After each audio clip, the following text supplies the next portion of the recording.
أعوذ بالله من الشيطان الرجيم.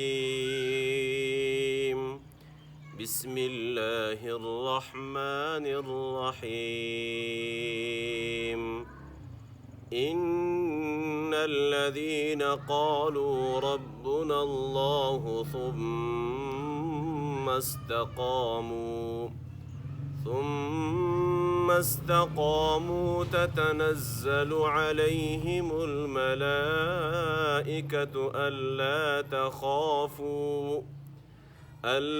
تخافوا ولا تحزنوا وأبشروا بالجنة التي كنتم توعدون.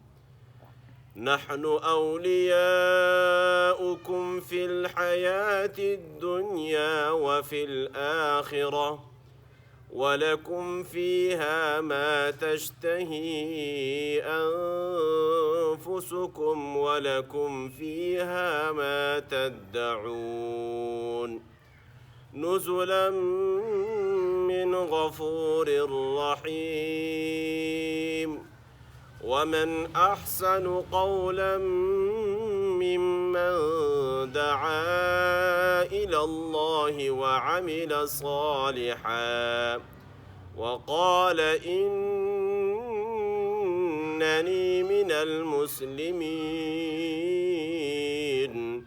ولا تستوي الحسنة ولا السيئة، ادفع بالتي هي أحسن، فإذا الذي بينك وبينه عداوة كأنه ولي حميم. وما يلقاها إلا الذين صبروا وما يلقاها إلا ذو حظ عظيم. صدق الله العظيم.